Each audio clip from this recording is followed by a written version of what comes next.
Olá! Hoje vamos mergulhar num tema, um tema que toca a muita gente, mas que nem sempre é fácil de ver. A codependência. E vamos focar-nos especialmente naquele paradoxo silencioso, quando é que o nosso cuidado com os outros se transforma numa forma de nos abandonarmos a nós próprios. Vamos começar com uma pergunta, daquelas que se calhar até evitamos fazer. A vida parece estar toda nos eixos, tudo sob controle, pelo menos para quem vê de fora. Mas por dentro a sensação é de estar a ficar sem bateria, não é? Como se estivéssemos a dar, e a nossa própria energia estivesse sempre no vermelho. Se isto soa familiar, então, vamos a isto. Ok, primeiro ponto. A codependência de autofuncionamento. E aqui vamos ter de deitar abaixo alguns mitos. Porque, sabem, quando se fala de codependência, a imagem que vem à cabeça é muitas vezes de crise, de caos. Mas e se eu disser que ela muitas vezes se esconde atrás de uma máscara de sucesso e de ter tudo no sítio? E o contraste é mesmo este. De um lado temos o estereótipo, não é? Aquela ideia de alguém que está sempre a cuidar de outra pessoa com um problema óbvio, um vício, uma crise, é visível. Mas do outro lado está a realidade de alto funcionamento. É aquela pessoa que toda a gente admira, a super-heroína ou super-herói do dia-a-dia, que parece que consegue tudo. Só que por dentro, o seu valor está totalmente amarrado ao que faz pelos outros. É uma luta silenciosa que ninguém vê. Então, afinal, o que é isto da codependência? Bem, no fundo, é um padrão. Um padrão de nos esquecermos de nós. De forma crónica. É pôr sempre, mas sempre, as necessidades dos outros em primeiro lugar. Tantas vezes que se torna automático, quase um reflexo. É como se nos estivéssemos a apagar, em câmara lenta. Ok, então como é que isto se vê no dia-a-dia? Vamos olhar para alguns sinais. Pensem nisto como um espelho.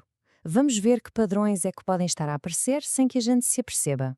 E os sinais, eles estão todos ligados. Começa com o autoabandono, aquilo de ignorar o que sentimos só para não haver chatices. Depois vem a hiperresponsabilidade. Achamos que as emoções dos outros são nossa responsabilidade. Sentimos uma culpa gigante só de pensar em dizer não. E o que é que acontece? Dizemos sim quando queremos gritar não. E no fim, acabamos por nos sentir perdidos quando não estamos a cuidar a alguém. E claro, com o tempo, vai crescendo aquele ressentimento, sabem? Aquela sensação de que damos e a balança nunca fica equilibrada. Olhem para este exemplo que é tão visual, uma viagem de carro pelo país e durante todo o tempo só se ouviu a música que ele gostava. Ela? Ela era a plateia dele. É arrepiante, não é? Porque mostra exatamente isto. O autoabandono não é um grande drama de novela. São estas pequenas coisas, estas 1000 pequenas concessões do dia-a-dia. E isto leva-nos a outra pergunta. Pensem um bocado nas vossas relações mais próximas. A sensação é de que estão a fazer a maior parte do trabalho? O trabalho emocional, o trabalho prático? Sentem que o esforço é muito mais de um lado do que do outro? Mas de onde é que isto vem? Por que é que isto acontece? A primeira coisa a dizer, e isto é super importante, é que isto não é uma falha de caráter. Ninguém é fraco por ser assim. São mecanismos de sobrevivência. Coisas que se aprenderam muitas vezes lá atrás, na infância, para conseguir amor e segurança.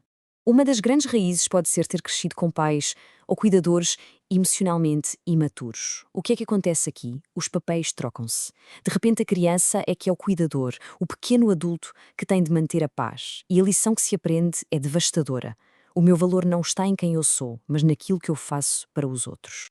Depois temos as famílias que são emaranhadas. É uma boa palavra. É quando os limites são tão confusos que quase não existem. Numa família assim, ter uma necessidade própria, uma opinião diferente, é quase visto como uma traição. O normal é sacrificar-nos pelo bem da família. É o preço a pagar pela pertença. E claro, as feridas de abandono. Se na infância a sensação foi de que a ligação com os nossos cuidadores era frágil e instável, instala-se um medo profundo de ficar para trás. E o que é que se faz? Agradamos. Fazemos tudo e mais alguma coisa para garantir que não nos deixam.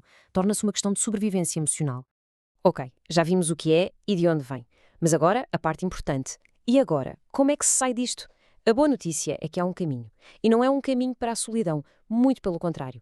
É um caminho para relações mais saudáveis, mais reais. Vamos falar de cura.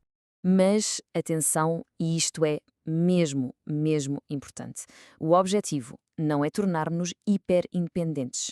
Não é construir um muro à nossa volta e dizer não preciso de ninguém. Isso seria só ir para o outro extremo. O verdadeiro objetivo, o ouro no fim do arco-íris, é a interdependência. E o que é isso da interdependência? É simples e, ao mesmo tempo, revolucionário. São relações saudáveis com mutualidade. É aquele sentimento de eu posso contar contigo e tu podes contar comigo. A sério. Sem ninguém a fazer a maior parte do trabalho. O peso é partilhado. Imaginem só o alívio que isso é. E a terapia pode ser uma ajuda gigante nisto. Porquê? Bem, primeiro, ajuda-nos a ver, a apanhar-nos em flagrante quando nos estamos a abandonar. Depois, ajuda-nos a separar as águas, o que é nosso e o que é dos outros. A seguir, é um sítio seguro para reconstruir a confiança em nós mesmos, em ouvir a nossa voz interior. E, finalmente, para praticar o mais difícil, pôr limites, com apoio, sem julgamento. E para terminar, vamos guardar algumas verdades. Pensem nisto como uma bússola nova para encontrar a nossa paz. Primeira verdade, para repetir muitas vezes, o meu valor vem de quem eu sou. Ponto. Não vem do que eu faço pelos outros. Segunda verdade, esta é uma imagem muito forte. A paz interior está do nosso lado da rua. Ou seja, eu cuido do que é meu, do que eu controlo. O que não é da minha responsabilidade, eu não tenho de carregar. Terceira, e esta pode custar a engolir no início. Deixar que os outros aprendam as suas próprias lições não é ser negligente. É um ato de respeito, é acreditar na força deles. E a quarta? Esta vai direta ao coração da questão. É permitido desiludir os outros? Sim, é permitido. E mesmo assim podemos continuar a sentir segurança e conexão. E por favor, vamos tirar esta ideia da cabeça. Curar isto não é egoísmo, de todo. É finalmente incluirmos nos nosso próprio círculo de cuidado. É dar a nós próprios um bocadinho daquele cuidado que damos tão livremente aos outros. E vou deixar uma última pergunta no ar. E se cuidar de nós não fosse egoísmo, mas sim o ato mais generoso de todos?